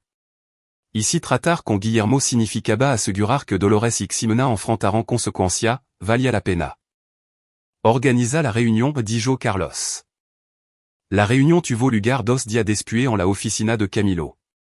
Guillermo legó solo, luciendo di a no más viejo de Elo que se veía en Navidad. La noticia sobre la aventura de Dolores y la malversación de fondo había roto su arrogancia habitual. Sir Garza comenzó Camilo. Gracias por venir. Su asociado dijo que tenía información que yo quería ver. La voz de Guillermo era áspera. Así que, veámosla. Camilo deslizó una carpeta sobre la mesa. Registro bancario que muestran que su esposa y Elias Galardo han estado robando sistemáticamente a desarrolladora Garza durante los últimos 18 meses. Aproximadamente 40 millones de pesos han sido movidos a cuenta en el extranjero en las Islas Caimán. La cara de Guillermo se puso morada mientras leía. Es hijo de. Esa maldita. Se contuvo, mirando a Camilo. ¿De dónde sacaste esto? De alguien más inteligente que nosotros dos, dijo Camilo, mirando hacia donde Karina estaba sentada en la esquina de la oficina, habiendo insistido en estar presente. Los ojos de Guillermo la encontraron. Por un momento, algo parecido al respeto parpadeó en su rostro. Has estado ocupada, Cari. Quería proteger a mi familia, dijo ella con frialdad. Algo que debería entender. Tu familia. Escupió Guillermo, tu padre te envenenó contra nosotros. Leno tu cabeza de mentira. Nadie leno mi cabeza con nada interrumpió Karina. Los 6 a todo planear el asesinato de mi hermano. Lo grabé. Tango prueba. Las única mentira aquí vinieron de usted. Guillermo parecía haber recibido una bofetada. Sir Garza dijo Camilo, atrayendo su atención de nuevo. Tiene 2 opciones. Opción 1, le damo esta información al fiscal y usted enfrenta cargo de fraude junto con conspiración para cometer asesinato. Su negocio colapsa. Usted va a prisión. Su esposa y su ex socio disfrutan de su dinero robado desde su casa de playa en el Caribe. ¿Cuál es la opción 2? Usted coopera plenamente con la investigación sobre lo que pasó en Navidad. Testifica contra Dolores y Ximena. Proporciona evidencia de su planificación e intención. A cambio, acordamos no perseguir cargo relacionado con su negocio, siempre y cuando haga una restitución completa a los inversionistas defraudado. ¿Quieren que testifique contra mi propia esposa o hija? Su esposa, que elo ha estado enganando y robando? Su hija, que participó en la planificación del asesinato de su nieto. La voz de Camilo era dura. Lo arrojaron a los lobos, Guillermo. Le estoy dando la oportunidad de salvarse. Guillermo se recostó, su rostro era una máscara de emoción conflictiva. Ira, humillación, miedo. Exactamente que tendría que testificar? Camilo sacó una transcripción de una de las grabaciones de Karina.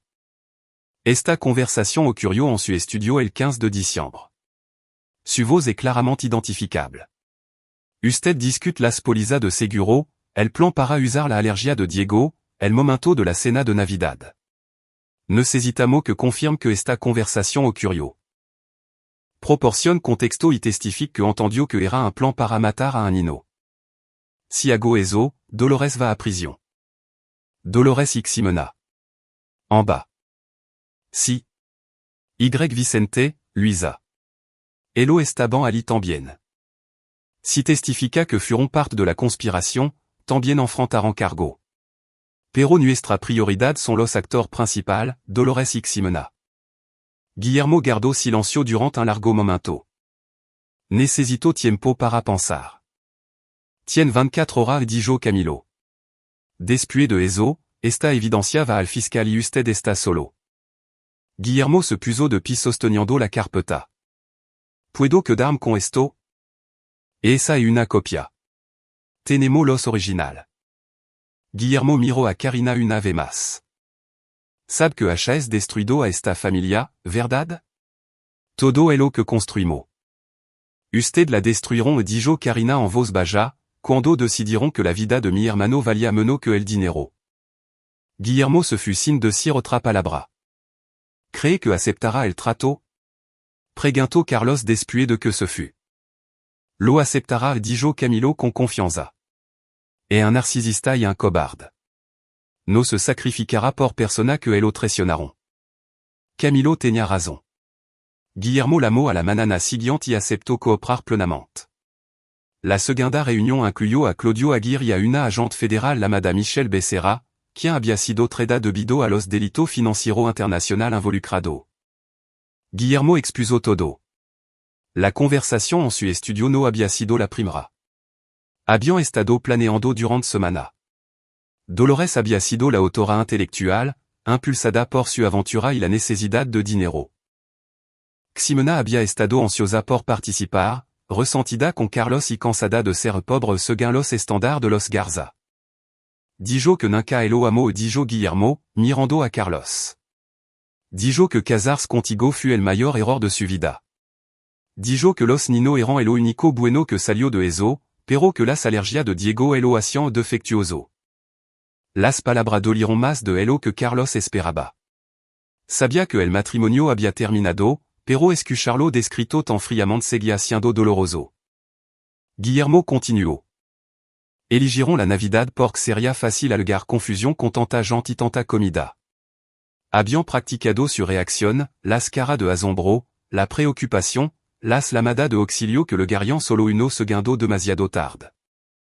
Se suponía que Ximena debía evitar que consiguiera el EpiPen durant al menos 2 minutos, dijo Guillermo. Eso sería suficiente tiempo para daño cerebral o la muerte.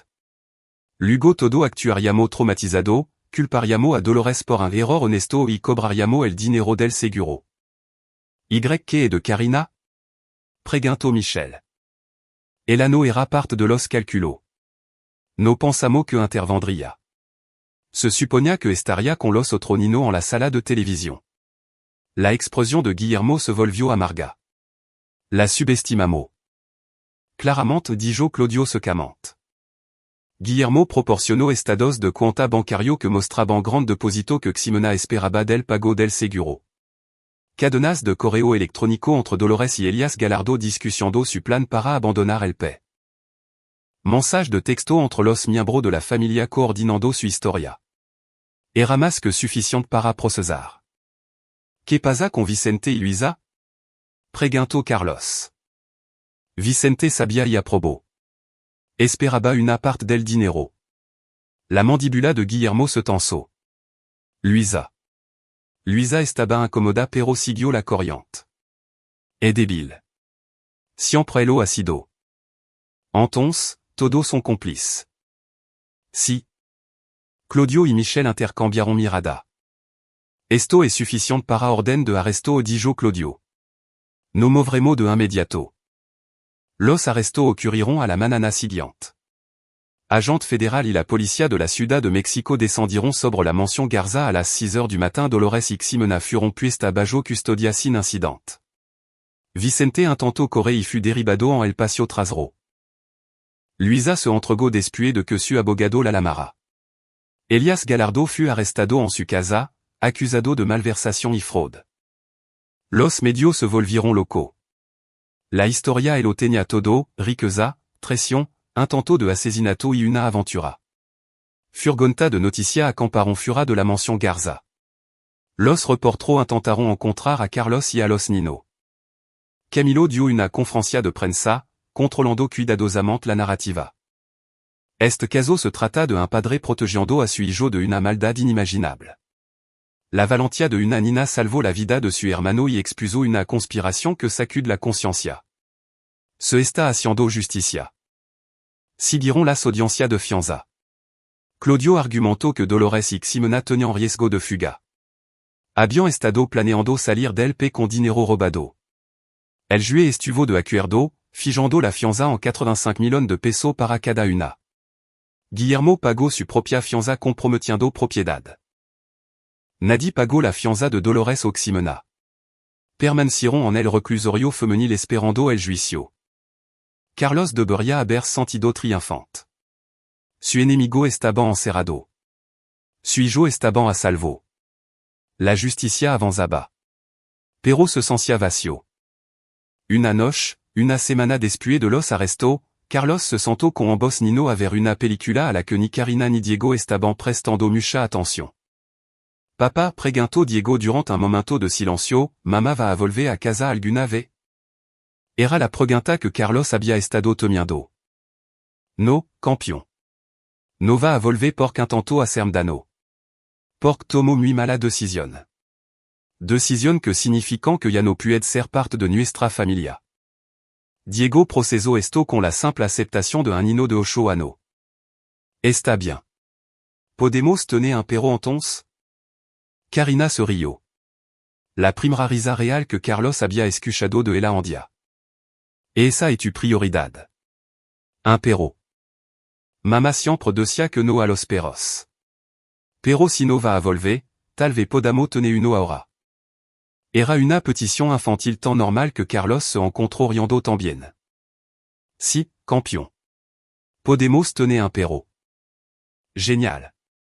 Diego volvió a la película satisfecho.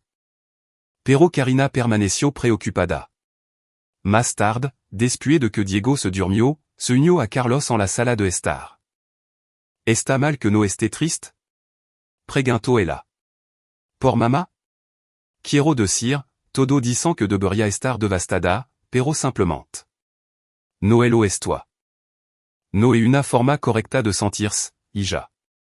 Tu mamá te lastimó. Traicionó tu confianza de la peor manera posible. Tien derecho a no estar triste. Camilo dice que el juicio será duro. Que podría tener que testificar de nuevo. Que la gente dirá cosa mala sobre nosotros. Probablemente. Los Garza todavía tienen partidario. Gente que piensa que estamos mintiendo o exagerando. Que piensen en lo que quieran. La expresión de Karina se endureció. Nosotros sabemos la verdad y pronto todos los demás también lo sabrán. Tenía razón.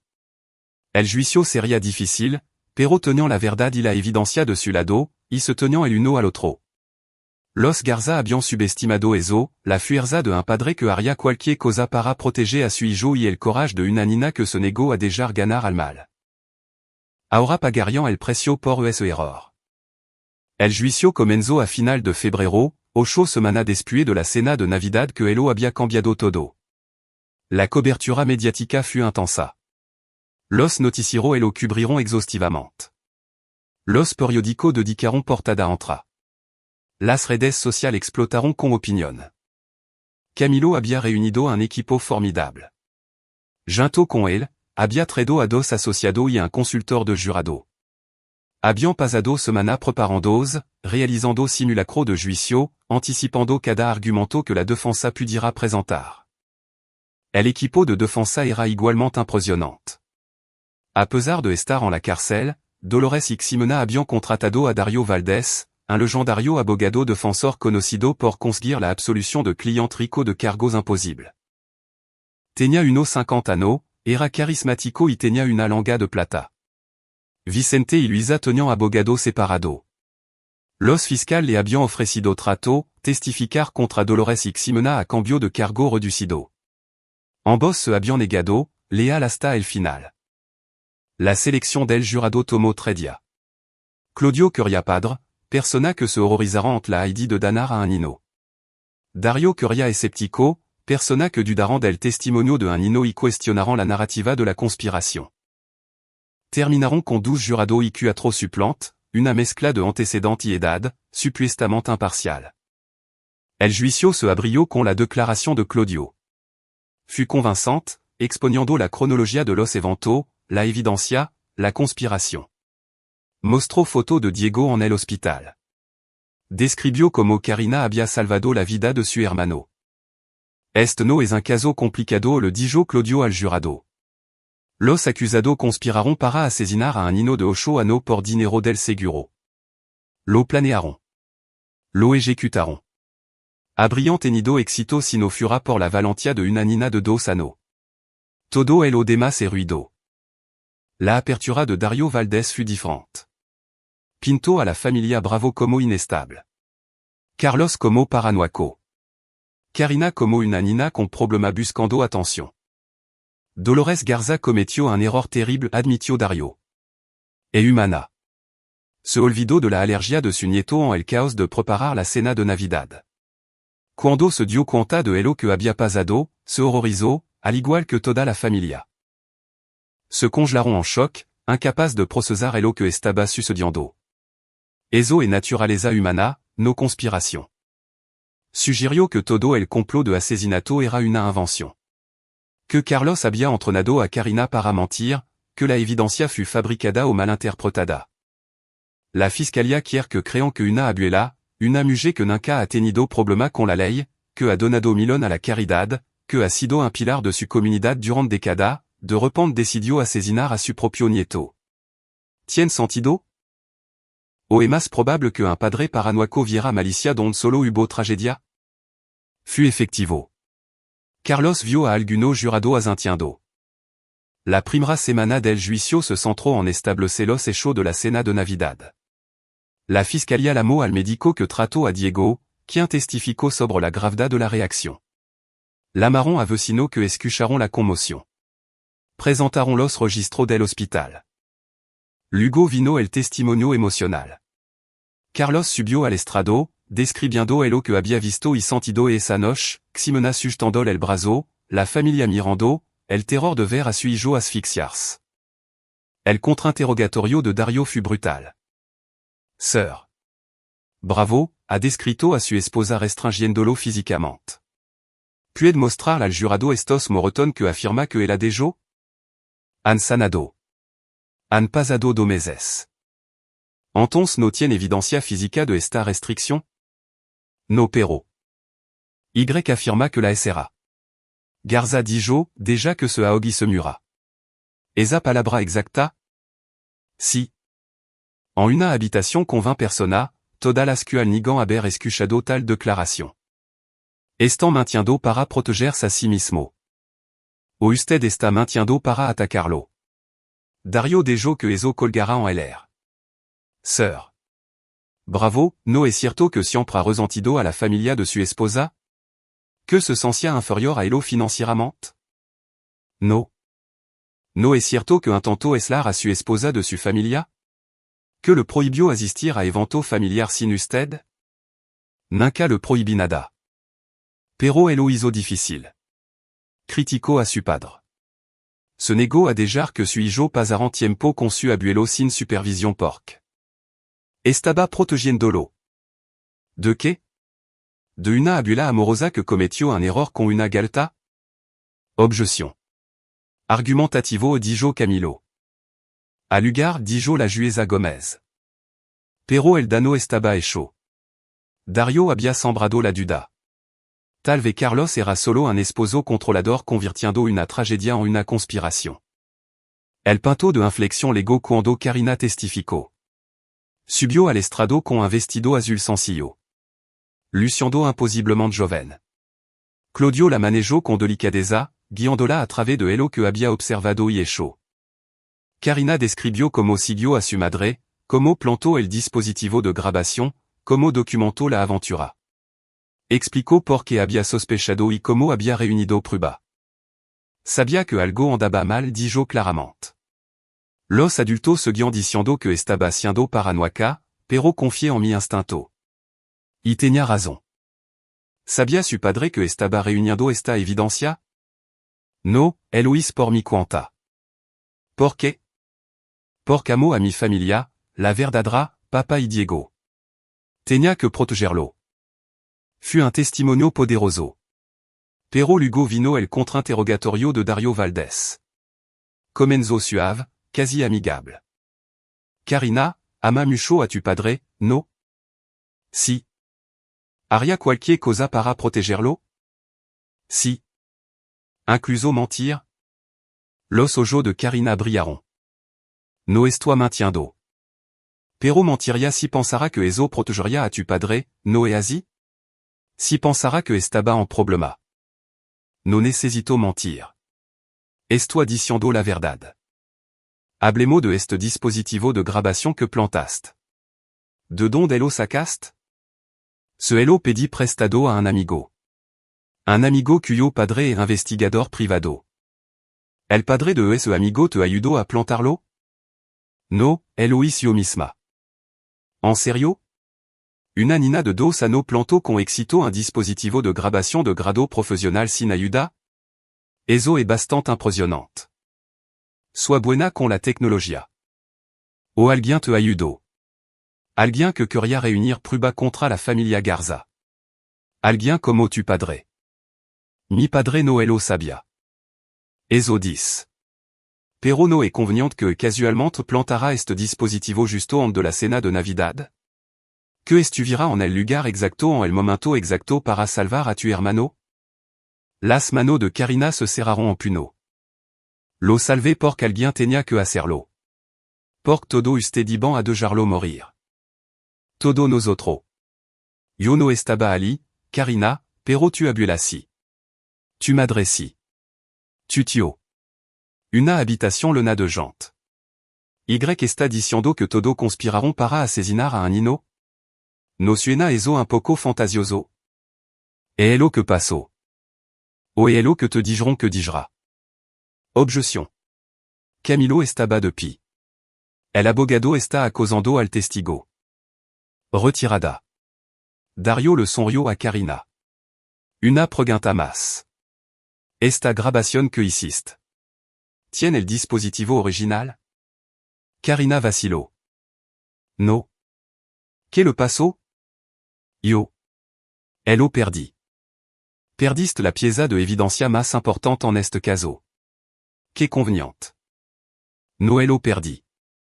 Creo que alguien lo tomó. Alguien de la familia tratando de. Así que ahora está alegando que la evidencia fue robada? ¿Por quién? No lo sé. Pero es copia de que desaparecerá. Son lo mismo. Las copias pueden editarse, no? Manipularse. Sin el original, solo tenemos tu palabra de que esta grabación son auténtica. Karina miró a Claudio, desesperada. Pero no había nada que él pudiera hacer. El dispositivo original había desaparecido de su mochila hacia 2 semanas. Alguien lo había robado, probablemente Vicente o alguien que él contrató. Pero sin prueba, solo hacía que Karina pareciera menos creíble. Dario había ganado Pinto. Cuando Karina dejó el estrado, Carlos pudo ver que estaba temblando. El juicio continuó durante 3 semanas más. Guillermo testificó, proporcionando conocimiento interno de la conspiración, pero Dario atacó su credibilidad implacablemente. Era un esposo despechado, traicionado por su esposa y socio, dispuesto a decir cualquier cosa por venganza. Expertos financieros testificaron sobre las pólizas de seguro y los problemas de dinero de los Garza. Testigos de carácter hablaron sobre la reputación de Dolores. Expertos médicos discutiront sobre alergia y anafilaxia. Durant todo el proceso, Dolores y Ximena se sentaron en la mesa de la defensa luciendo trágica y agraviada. Dolores se secaba los ojos ocasionalmente. Ximena miraba al jurado con inocencia herida. Estaban interpretando su papel a la perfección. La fiscalía descansó después de presentar las grabaciones, mejorada y analizada por expertos en audio que juraron que eran auténticas. Las voces eran claras. La conspiration era évidente. Pero sin el dispositivo original, la defensa seguía machacando sobre la autenticidad. El caso de la defensa fut más simple. Llamaron a amigo de la familia que testificaron sobre el carácter de Dolores. Llamaron a psiquiatra que sugeriront que Carlos sufría de delirio paranoico. Llamaron a experto que argumentaron que las grabación podrían haber sido falsificada. No pusieron a Dolores ni a Ximena en el estrado. Demasiado arriesgado. Los argumentos final llegaron a principio de abril. Claudio fut apasionado, recordando al jurado a Diego en el hospital, la valentia de Karina, la clara evidencia de conspiración. Planearon asesinar a un hino dijo con fuerza. Por dinero. Ejecutaron ese plan en la cena de Navidad. Abriant tenido éxito si no fura por el courage de una nina de 2 años. No de gens que se salgan con la suya. El cierre de Dario fut igualmente poderoso. La fiscalia a construido un castillo en el air. Una teoría de conspiration fantástica que requiert que crean que una abuela amorosa de repente se convirtió en asesina. Que una familia entra decidió colectivamente matar a un hino. ¿Tiene eso sentido? O es más probable que un trágico accident fura tergiversado por un hombre paranoico y suya entre nada para convertirlo en un caso criminal. El jurado deliberó durant 4 días. 4 días de agonia, esperando ver si se haría justicia. Al quinto día, regresaron con un veredicto. La sala del tribunal estaba llena. Los medio llenaban la galería. Carlos se sentó entre Camilo y Karina, sosteniendo la mano de su hija. Diego estaba con los padres de Camilo nuevamente. Esto no era algo que un hino de 8 años necesitara ver. La jueza Gómez pidió orden mientras el jurado entraba en fila. Carlos intentó leer su rostro, pero eran cuidadosamente neutral. ¿Ha llegado el jurado a un veredicto? Preguntó la jueza Gómez. La presidenta del jurado, una maestra de mediana edad llamada Beatriz Hernández, se puso de pie. Lo tenemos, su señoría. Sobre el cargo de conspiración para cometer asesinato, como encuentran a la acusada Dolores Garza? Culpable. La palabra golpeó como un trueno. Los judíos recorrieron la sala del tribunal. El rostro de Dolores se puso blanco. Detrás de la mesa de la defensa, Guillermo parecía sombríamente satisfecho. Sobre el cargo de intento de asesinato, como encuentran a la acusada Dolores Garza? Culpable. Sobre el cargo de conspiración para cometer asesinato, como encuentran a la acusada Ximena Bravo? Culpable. Sobre el cargo de intento de asesinato, como encuentran a la acusada Ximena Bravo? Culpable. Ximena comenzó a llorar. Soloso fuert y jadeante. Dario le puso una mano en el hombro, pero ella se lo quitó de un sacudida. Los veredictos continuaron. Vicente, culpable de ambos cargos. Luisa, culpable de conspiration, pero no culpable de intento de asesinato. Al parecer, el jurado había credo que ella era una participante renuante que no había intentado activamente matar a Diego. La jueza Gómez agradeció al jurado y fijó la sentencia para 2 semanas después. En esas 2 semanas, Carlos finalmente sintió que podía respirar. Los veredictos de culpabilidad habían reivindicado todo, su instinto, la valentía de Karina, la verdad que habían luchado tanto por exponer. Pero no había terminado. Llegó el día de la sentencia. Carlos había preparado una declaración de impacto de la víctima. Había trabajado en ella durant día, tratando de capturar la magnitud de lo que le habían hecho a su familia. Cuando lo llamaron, se puso de pie y enfrentó a los acusados. Intentaron matar a mi hijo comenzó, con voz firme. Lo planearon.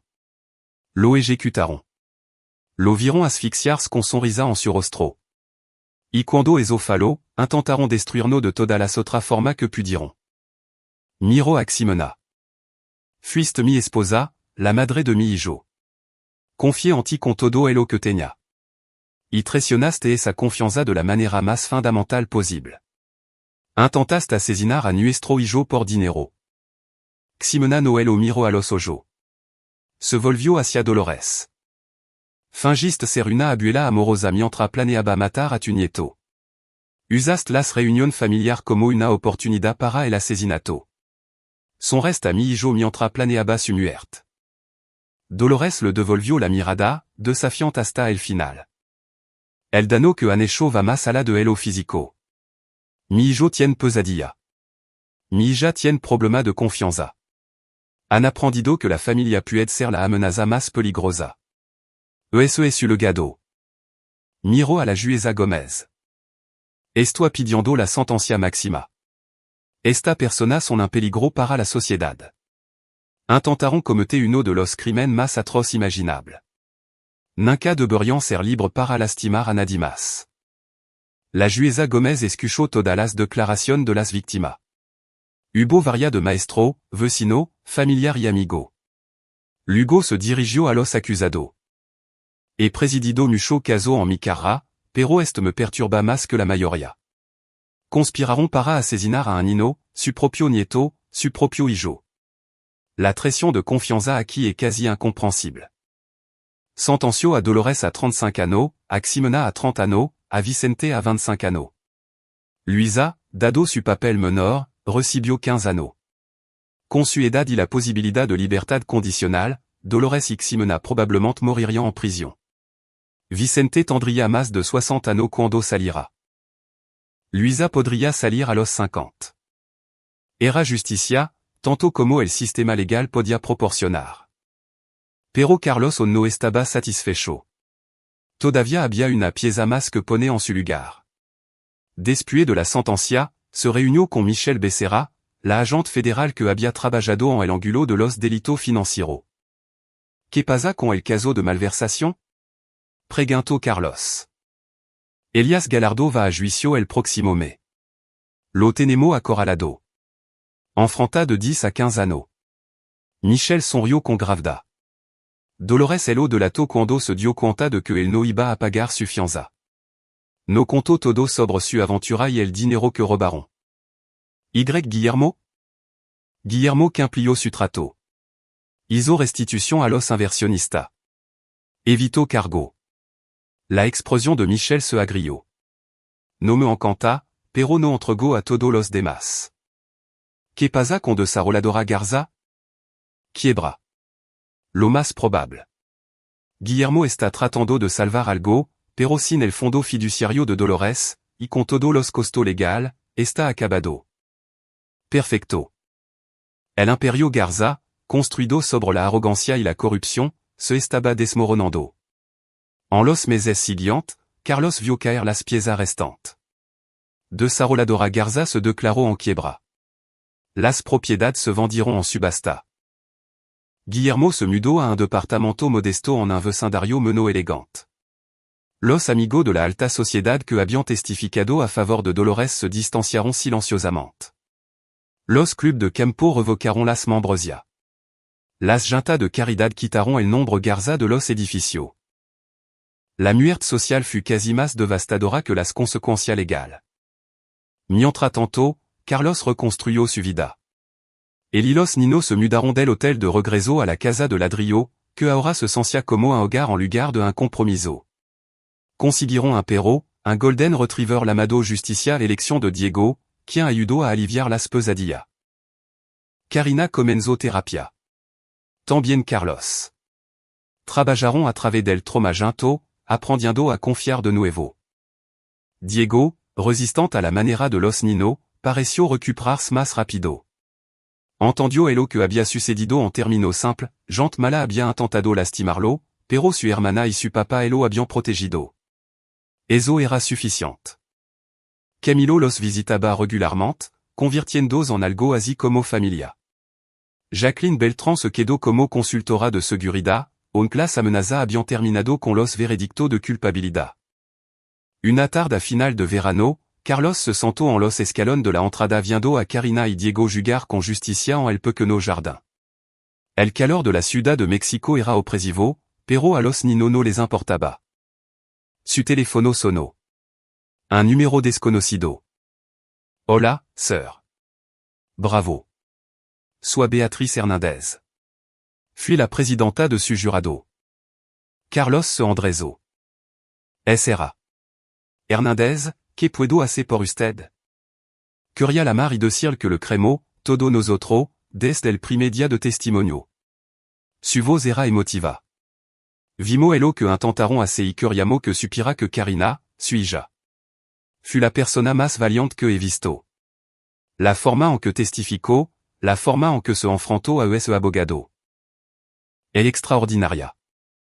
Gracia al logro de Sir Carlos, con la garganta apretada. Tango una hija de suedad. Sigo pensando en ello que pasó Carina y me asquerait ser una mejor madre, más consciente, más protectora. Beatriz hizo una posa. Solo curia que supira que hizo todo bien. Protegio a su hijo. Consiguió justicia. Ganó. Después de colgar, Carlos se quedó sentado allí durante mucho tiempo, dejando que su palabra se asimilaran. Había ganado. No solo en la corte, no solo obteniendo condena. Había ganado porque su hijo estaban a salvo, sano, sanando. Porque habían enfrentado el mal y habían sobrevivido. Porque estaban jugando en el jardín con un perro lamado justicia, riendo como nino normal. Et esa era la victoria. Papa. L'amo Diego. Justicia aprendió un truco nuevo. Mira. Carlos se levantó y caminó hacia el jardín, listo para ver la demostración de su hijo, listo para estar presente en estos momentos ordinario y precioso. La familia Garza estaba acabada. Su legado era ceniza. Su imperio había quedado. Y Carlos Bravo, el don nadie del sur de la ciudad a quien intentaron destruir, seguía de pi, seguía luchando, seguía ganando. Et esa noche, después de que los niños estuvieran en la cama, Carlos abrió su laptop una última vez. Había estado trabajando en algo privado, algo de ello que no le había contado a nadie. Una fundación, la Fundación Carina y Diego Bravo para la Seguridad Infantil. La había iniciado con dinero de los acuerdos, de las demandas civiles que había presentado contra los Garza. Dinero que iría a ayudar a otro niño, proteger a otra familia, financiar investigación sobre alergia alimentaria y protocolo de seguridad. Algo bueno de toda esta oscuridad. El papeleo estaba casi completo. En una poca semana, sería oficial. Y cada vez que alguien fuera ayudado por la fundación, sería un recordatorio de que el mal había intentado ganar pero había fallado. Que el coraje y el amor habían triunfado. Que el amor de un padre por su hijo era más fuerte que cualquier conspiración, cualquier cantidad de dinero, cualquier fuerza del mal. Carlos cerró la laptop y miró la foto en su escritorio. Carina y Diego sonriendo, a salvo, vivo. Los había protegido. Los había vengado. Había ganado. Y eso era suficiente. Aquí es donde nuestra historia llega a su fin. Comparte tu pensamiento en la sección de comentarios. Gracias por tu tiempo. Si disfrutaste esta historia, por favor suscríbete a este canal. Haz clic en el video que ves en la pantalla y te veré.